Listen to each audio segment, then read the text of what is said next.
Iniciando agora mais um programa Cidadania e Serviço Público da Federação das Entidades de Servidores Públicos do Estado de São Paulo. Cidadania e Serviço Público há 17 anos no ar, a serviço de você, cidadão, de você, servidor público. E hoje nós estamos iniciando uma série de 3 programas sobre o seminário que a FESPESP realizou na última semana com o tema Previdência Social e Servidor Público. Vamos a um breve intervalo e em seguida voltamos com Cidadania e Serviço Público.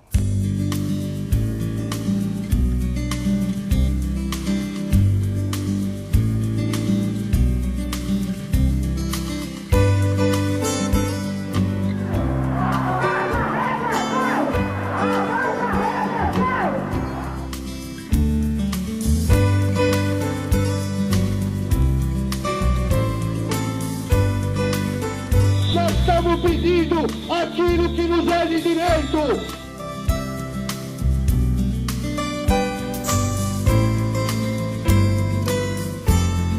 Estamos de volta com Cidadania e Serviço Público e agora veremos trechos da abertura do seminário realizado pela FESPESP sobre Previdência e Servidor Público. Acompanhe conosco.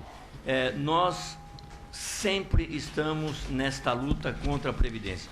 E a gente tem dito sempre que nos últimos anos a gente corre atrás do prejuízo. O prejuízo acontece e a gente tenta ver como resolver esse prejuízo. Nós queremos nos antecipar a isso. Agora, este encontro é exatamente para tentar prevenir a nova reforma da Previdência. É tentar evitar que tenhamos que correr depois atrás dos prejuízos, né? E para isso nós trouxemos aqui pessoas especiais, né? A professora doutora Zélia Luiza Pierdonà, procuradora da República, já esteve com a gente lá no Guarujá também, pela FIPESP, e já esteve com a gente num grande trabalho também na Assembleia Legislativa, quando a coisa estava muito feia para o lado dos servidores. E hoje ela nos traz novamente a experiência dela com o decorrer desse tempo, e o que poderá acontecer e o que não precisa acontecer e que luta nós temos para encaminhar. Teremos também a doutora Sandra Tereza Paiva Miranda, que é auditora da Receita Federal, presidente da Associação Paulista dos Auditores da Receita Federal do Brasil e que, portanto, conhece lá de dentro o que acontece.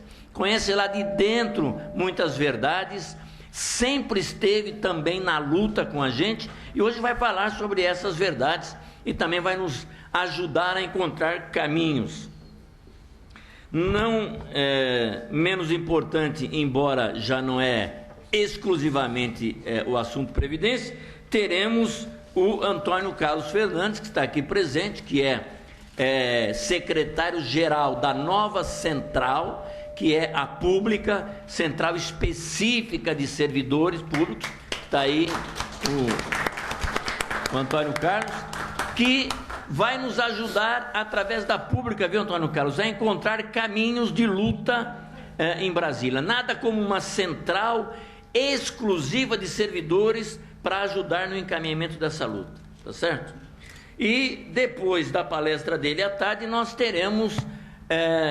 sempre teremos debate, depois de cada palestra, teremos, antes do encerramento, uma conclusão. Então, todos estão convidados a sugerir qual é o nosso trabalho, que trabalho devemos fazer, como é que vão trabalhar junto com a gente, como é que vamos levar a questão para a Pública e para as nossas federações e centrais, no sentido de fazer um bom trabalho lá em Brasília. Bom seminário a todos. Mas o que é previdência, senão o ato de ser previdente, de precaver o futuro? Então, precavendo o futuro, e aí eu trago a fala do Gozzi aqui, que é esse o objetivo desse seminário, é precaver o futuro e trabalhar com previdência. E o tema é previdência social. Então, essa dualidade da palavra, do ato de ser previdente e da previdência social, acaba fazendo a força desse seminário e também Nesse auditório, a gente vê a união do servidor público, e o servidor público tem que se unir nessa hora, porque a gente está num momento difícil, onde os governos estão tentando tirar direitos sociais aí conquistados e pagos já pelo servidor público, trazendo falácias, e quem é previdente, que é o servidor público, ele é previdente, contribui para a Previdência, inclusive após a aposentadoria, e somos a iniciativa privada não faz isso, não devemos pagar o preço alto que estão querendo nos cobrar aí, e a União vai conseguir aí, através da Pública e das outras entidades que estão aqui, vai conseguir nos ajudar nessa luta aí que tem que se intensificar daqui para frente. Então, muito obrigado pela oportunidade dada para a Fresp, para estar sediando esse evento, e contem conosco. Qual era o pretexto do Henrique Meirelles, quando assumiu a economia do país, para poder aumentar as bolsas, baixar o dólar? Era fazer a reforma da Previdência. Essa é a proposta dele. Ele só tem essa proposta. Retomou alguma coisa do governo passado, que era a DRU, a desvinculação de receitas da União, e a DRU foi aprovada na Câmara sem nenhuma repercussão. A desvinculação de receitas da União, aprovada pela Câmara, ainda não aprovada pelo Senado, vai tirar da Seguridade Social, neste ano, 120 bilhões de reais. E o que nós estamos fazendo? Nada. Nós temos que nos movimentar. Como essa PEC DRADU vai até 2023, na somatória desses anos, vai ser retirado da Seguridade Social 1 trilhão de reais. Quase a metade do orçamento. E nós não estamos fazendo nada. Está todo apavalhado, indiferente. Quando foi aprovado pela Câmara, o que nós tínhamos que ter feito? Pegar a lista daquela cambada que votou pela liberação da DRU, estado por estado, escrachar o cara que votou. Muitos nem sabem o que votaram. Mas ainda tem tempo. Não foi votado no Senado. E aí a luta é até mais fácil. São só apenas 3 senadores por estado. Então o que nós temos que fazer? No caso de São Paulo, pegar o Zé Aníbal, que está no lugar do Serra, pegar a Marta, que é candidata a prefeita, pegar o Aloysio, que é o líder do governo, bater neles até dizer chega. E os outros estados fazerem a mesma coisa. Pelo menos, nós não vamos impedir a aprovação da DRU, vamos ser honestos. Mas vamos desgastá-los. Vamos tentar fazer uma coisa. E se a gente não fizer agora com a DRU, nós não faremos com mais nada. A DRU é um expediente absurdo. Ela será aprovada, se o for, em agosto. E a vigência dela entra em vigor a partir de 1º de janeiro de 2016. A vigência é atrasada, eu nunca vi isso. E eu denunciei isso na hora da votação. Não, isso é um jogo contábil só, não tem problema. Como não tem problema? É uma coisa que eu vou alugar uma casa hoje e o cara fala, tá bom, aluguel quanto que é? 3 mil reais. Ah, mas tem que pagar desde janeiro. Fala, pô, tô entrando agora, vou pagar desde janeiro? É isso que é a DRU. 120 bilhões. E nós não fazemos. Eu não vi nenhuma entidade, nenhum de vocês está aqui, algum manifesto, alguma coisa contra a DRU. Não pode. Não adianta falar, tem que fazer mais. Tem que ir pro pau, bater, porque a coisa é complicada. E nós estamos numa dualidade. Porque se a gente bater muito no governo atual, nós estamos a favor do governo passado. A gente bater muito no governo passado, nós estamos a favor do governo atual. Então, assim, nós estamos numa situação difícil. Nós estamos no mato sem cachorro. Então, nós temos que tomar cuidado. Nós precisamos eleger alguma coisa que nos una todos, sem dizer que nós somos Dilma ou que somos Temer. Nem de um mais, nem temerário. Não somos nada disso. Mas nós temos que tomar um norte. Eu até sugiro, a gente pode lutar pela Constituinte. Uma Constituinte. Porque se for pela Constituinte, não é nem Michel nem Dilma. E aí a gente vai tentar mexer em alguma coisa. Nós estamos perdidos. Nós estamos perdidos. Desculpa a franqueza e a objetividade. Quem me conhece sabe que eu sou assim. Isso que o Góes falou em 95, eu falei numa reunião da FIPES no Guarujá, e o Júlio e o Paulinho, que não está aqui, esse deputado é louco? Sou louco, sim. Sou louco para encontrar soluções. Para buscar resultados. Nós temos que tomar alguns cuidados. Tem lá 3123, que é um projeto que estava com urgência constitucional e que queria fazer o abaixa-teto. Eu consegui impedir a votação ainda no governo passado. A urgência foi retirada, mas o projeto está lá, está em votação, 3123. Ele não deixou de existir. O 257, que também estava em regime de urgência, era do governo passado, por causa da negociação das dívidas com os governos estaduais. Eu consegui tirar a urgência, mas ele está lá ainda 257, ele voltou para as comissões, e aí nós temos uma alternativa. Mas nós precisamos nos mobilizar, não adianta achar que a coisa vai correr facilmente, não. Pressionar para derrotar ele por inconstitucionalidade lá na Comissão de Constituição e Justiça, que é o nosso caminho para resolver o 257. Mas pior do que o 3123 e o 257, tem a PEC do teto agora. A PEC do teto, que no primeiro momento era só teto no nível federal, mas pelo conluio, a palavra que eu digo é essa mesmo, conluio com os governadores, todos os governadores vão trabalhar as suas bancadas para votar a PEC do teto, assumindo o compromisso de nas Assembleias Legislativas votar a extensão do mesmo projeto de redução de salários, impedimento de reajustes, e também impedimento de contratações, mesmo dos concursados. Então, a coisa é um absurdo. Nós estamos muito apavalados, nós estamos muito parados. Ou a gente se mexe e faz uma costura rápida, urgente, ou, do contrário, nós acabaremos sendo atropelados. E eles não brecham em nada.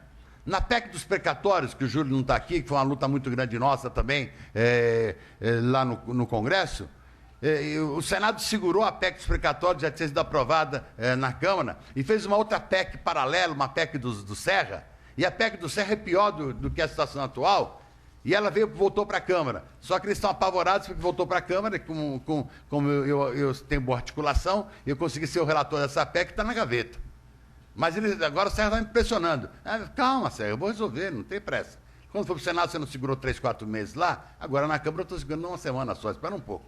Então, na verdade, mas não adianta a gente ter atitudes esparsas, nós precisamos o conjunto todo, nos articularmos para a gente trabalhar de forma constante e atuante.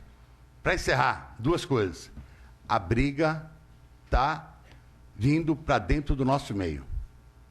A AGU aprovou e negociou com o governo, o reajuste só dos ativos, deixando os aposentados de fora.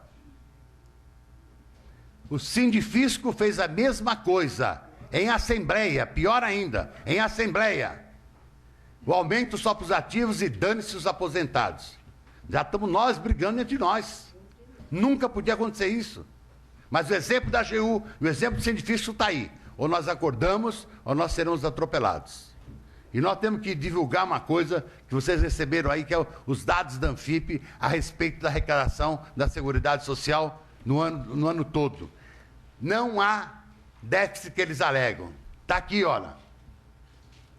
2015, dados da Anfip, resultado da Seguridade Social, superávit de 23 bilhões 948 milhões. Vamos desmentir todos eles. Isso, nesse ano de 2015, com cerca de 12 milhões de desempregados, que se tivessem empregados, se a economia estivesse a pleno vapor, eles estariam contribuindo, e além de estarem contribuindo, as empresas também estariam fazendo a sua cota parte, o resultado seria muito maior do que esse. Seria, sem dúvida nenhuma, 53 como foi em 2014, 76 como foi em 2013, 82 como foi em 2012 e 75 como foi em 2011. Então a média histórica é de 70 até 100 bilhões de saldo da Seguridade Social. Não tem essa quebradeira que eles falam. Mas eles precisam vender isso. Por que querem vender isso? Querem vender isso para fazer o jogo da Previdência Privada. Esse é o jogo. Se eles inviabilizarem a Previdência Pública, eles fazem o jogo da Previdência Privada. Esse é o jogo, claro, absoluto. E essa história é longa. Vem lá, vocês lembram da época da Revolução? Tinha lá GBEX, CAPEM, Montepio disso, Montepio daquilo. Não vi ninguém aposentado num negócio desse. E fiquei chocado a semana retrasada quando eu vi uma propaganda de televisão da GBEX. O morto renasceu. Já se acenderam. Fora as grandes seguradoras internacionais que vieram para o Brasil na época da reforma de FHC em 95. Em 95 vieram as grandes seguradoras europeias e americanas para cá, a IG, a Insurance, a MAPFRE, todas elas já estão aí com a boca desse tamanho, boca de jacaré, esperando inviabilizar a Previdência Pública esse jogo. E lembrando de um detalhe de passagem, Michel Temer não existia politicamente. Ele passou a existir em 95 porque nós derrotamos a reforma da Previdência de FHC em 95. Aí ele, Michel Temer, fez uma emenda aglutinativa junto com o Luiz Eduardo Magalhães, que se morreu deve estar no inferno, para poder rearticular e retomar a reforma que já tinha sido derrotada. E dali para frente Michel nasceu politicamente, virou sucessor de Luiz Eduardo Magalhães, foi reeleito de novo presidente da Câmara e a partir daí está nessa ascensão política que ele acha que é boa para ele, mas ele não espera o dia de amanhã para ele ver o que vai acontecer. E sem dúvida nenhuma, a situação está muito complicada. Mas se a gente não tiver uma grande mobilização, nós teremos sérios problemas. Porque nós escapamos daquela reforma de 95 e depois ficamos na reforma de Lula em 2003, que não deu para entender por quê. Naquela época, não sei como em um ano apenas, foi aprovada aquela reforma da 555, que você lembra agora, a cobrança dos inativos. Depois, com o tempo, a gente entendeu por que aprovaram. Aprovaram por causa do mensalão. Isso já foi depois que apareceu, mas o estrago já estava feito. E a gente vê a cada dia uma novidade. Essa de ontem, vocês viram, eu já sabia, mas não tinha a dimensão da divulgação que podia acontecer, como aconteceu, de eles cobrarem R$1 de cada parcela do empréstimo consignado, era de uma empresa que repassava para a quadrilha. E vocês vão ver o tamanho desse negócio de empréstimo consignado. Vai passar de R$500 milhões. Então, R$1. R$1 não é nada. R$1. É taxinha bancária, R$1. Mas agora, soma esse R$1 de cada parcela de empréstimo consignado, vê o tamanho do escândalo que isso vai dar. E tudo parece normal. Tudo parece que não foi nada. É mais um. O negócio de turbulência lá em Pernambuco, mais um. Não pode. Está faltando indignação para a gente. E nós temos motivo para essa indignação, porque nós estamos sendo vítimas de tudo isso. A reforma da Previdência que eles estão colocando aí é a reforma da Previdência do serviço privado, da CLT. Não é. É a reforma da Previdência de todos nós. Eles não estão batendo aqui agora estrategicamente. Não, essa é a reforma da Previdência Social. Não é, não. É a reforma de toda a Previdência. Se esquecendo que o servidor público já passou pela grande reforma do Funpresp. Como se nada disso tivesse acontecido. Eu vi entrevista essa semana do Michel Temer no Roberto Dávila, e ele disse que vai respeitar os aumentos que foram aprovados pela Câmara, que o Senado ainda não aprovou, e nos aumentos desse daí, o da AGU já está dentro, e nesse aumento da AGU, eu aprovei uma emenda estendendo para os aposentados. Agora também a nossa luta é muito grande. Agora, para encerrar e não tomar mais tempo de vocês, é preciso uma única palavra: mobilização.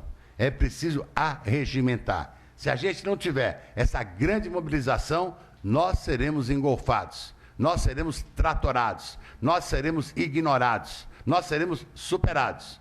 Eu tive recentemente conversando, um assunto aqui de São Paulo, com o chefe da Casa Civil, Samuel Moreira, a respeito da situação dos agentes fiscais de renda. Não estão nem preocupados com a situação do agente fiscal de renda, não estão nem preocupados. Sendo ele o agente fiscal de renda o responsável por toda a arrecadação do Estado de São Paulo. Como também os auditores fiscais da Receita Federal não estão nem preocupados a nível federal, se eles são os responsáveis por toda a arrecadação. Então, é preciso mobilização. Só o conjunto de todos nós, unidos, articulados, fará mudar alguma coisa. Ou acordemos, ou deixaremos a eternidade nos atropelar. Então, é um absurdo o que o Estado está fazendo, o que o governo está fazendo com os servidores, é uma afronta total, porque não é possível que se um 257 pleiteie o que ele pretende pleitear e que a Previdência, já disse o Arnaldo, ela não é deficitária. Isso há muito tempo que se fala que é deficitária, é uma mentira, uma falácia. Na verdade, está provado pelos números da Anfip, está provado claramente que não é deficitária. E ainda, quando o Arnaldo falou da DRU, na verdade, nós fizemos um artigo, colocamos, pleiteamos, falamos que era um absurdo, porque é uma incoerência total, não tem planejamento, coloca o orçamento publicado e depois diz assim, agora eu posso retirar 30%, era 20% e passou para 30%, 50% a mais. E tirar da onde? Da Seguridade Social. Mas a Seguridade Social está dentro da Previdência. A Previdência está dentro da Seguridade. Então, como é que é isso? É uma incoerência total. Isso quer dizer o seguinte, o orçamento não vale para coisa nenhuma. A gente coloca o orçamento e depois retira de onde quiser e coloca dizendo que a Previdência é um desastre, que a Previdência não pode ficar assim, é um jogo do governo contra o servidor público e nós não podemos aceitar. Não podemos aceitar roubar o servidor público, que a corrupção está implantada em tudo que é lugar, no Brasil inteiro, e isso foi visto ontem a respeito do crédito consignado, tirando dinheiro do servidor que está colocando lá, pegando o seu dinheiro e tirando 1,20, né, 1,20 cada um, e que milhões e milhões estão sendo carreados contra o servidor público, e ainda eles têm a coragem de dizer que quem vai pagar a conta é o servidor. Não podemos aceitar e temos que realmente estar unidos para poder realmente colocar a nossa posição e a nossa colocação a respeito de não é possível continuar dessa forma. Muito obrigado. Parece que os servidores públicos ainda estão adormecidos. Parece que não vai acontecer nada com eles. Então, existe uma cultura no serviço público, toda vez que entramos numa crise, lá em 1999, aqui, por conta da Previdência no estado de São Paulo, nós vimos também essa letargia dos servidores públicos. Não tinham aquela condução que deveria se ter da mobilização. Então, nós íamos ter na aposentadoria de São Paulo uma aposentadoria capitalizada, e isso, lamentavelmente, foi por água abaixo. Nós teríamos o mesmo patamar do Fundo de Garantia por Tempo de Serviço com conta individualizada. Isso aí era a única coisa boa da reforma da Previdência do Fernando Henrique Cardoso. Se a categoria não deixar de lado essa cultura de abaixo-assinado e não se mobilizar, consequências virão certamente e serão desastrosas para toda a categoria. Me solidarizo com todas as palavras que o Arnaldo Faria de Sá proferiu aqui, e todos nós vamos nos empenhar ainda mais para nos mobilizarmos. É preciso que a união dos servidores públicos passe primeiro por uma consciência individual de cada liderança, deixando de lado os seus problemas pessoais, as suas retaliações, e procure a harmonia de companheirismo. Isso é que deve imperar em nossa categoria. De outra maneira, nós estaremos sempre desunidos, como foi falado aqui com as duas entidades que simplesmente votaram, foram favoráveis, apoiaram a Previdência, a remuneração dos vencimentos dos seus servidores, se esquecendo, deixando de lado na negociação os direitos dos aposentados, o que é uma atitude muito vil. Nós, funcionários públicos, nós temos o dever, né, de desenhar ao público e ao governo aquilo que deve ser feito para preservar a máquina pública, para preservar o serviço público. Eu acho que a gente deve fazer de imediato aí uma grande comoção pública e aproveitar essa comemoração de 9 de julho para que seja um momento da virada do Estado de São Paulo, quando o funcionário público pode tomar a frente da reforma do Estado público. É isso. Esse PLP, esse 257, eu me lembro, quando eu era, nos anos 80, tinha uma dicotomia assim, né? Era o servidor público, o trabalhador e a iniciativa privada e tal, não sei o quê, não. Agora, o testemunho do deputado Arnaldo Faria de Sá é cristalino, assim, é didático e cristalino, né? Quer dizer, é o servidor público, o trabalhador e essa flexibilidade, e a mega corporação internacional. Quer dizer, se antes já era difícil, agora é exponencial, não é multiplicado. A dificuldade é exponencial, porque são megas corporações internacionais, são grandes corporações interessadas em abocanhar a Seguridade Social, em abocanhar os nacos, os pedaços do desmonte do serviço público, né? E a gente não pode deixar isso acontecer. Então, se a briga era difícil, agora ela está mais pesada, o jogo está mais pesado ainda, né? Então, PLP 257, eu chamo a atenção o seguinte, é incrível como é um ataque É um ataque, assim, parece coordenado, e de várias, PLP 257, PL 3123, PEC daqui, é um desmonte, é um ataque, é uma horda de Átila Uno, né? Uma horda de unos, de bárbaros, para desmontar o serviço público. Nós precisamos, todos nós, seja ativo como inativo, esclarecer. Eu acho que a minha fala especial é essa. Nós temos que chamar mais gente para lutar conosco. Não só os inativos. Nós temos que, estou falando, prevenir o inativo, o ativo. Porque hoje somos nós, amanhã serão eles. Mas se não lutar agora para tornar uma luta forte, que pegue todo mundo, que todo mundo perceba a diferença que está sendo feita, quando acordar aí vai ser tarde, aí não vai dar. Muita coisa em termos de legislação já foi feita, que não há como reverter. Então, por favor, gente, não pensem que é fácil, não é fácil, não. Todo mundo tem família, tem pessoas idosas na família, pode ter até crianças e tudo mais. Mas tem um momento para cada coisa. De alguma forma, cada um luta.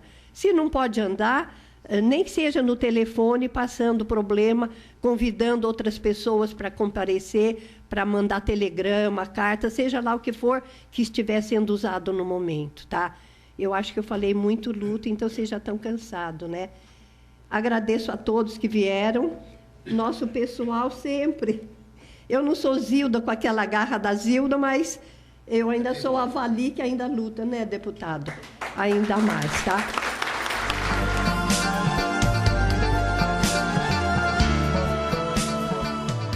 Chegamos ao final de mais um programa Cidadania e Serviço Público da FESPESP, Federação das Entidades de Servidores Públicos do Estado de São Paulo. No próximo programa, assista a segunda parte desta série. Uma boa semana a todos.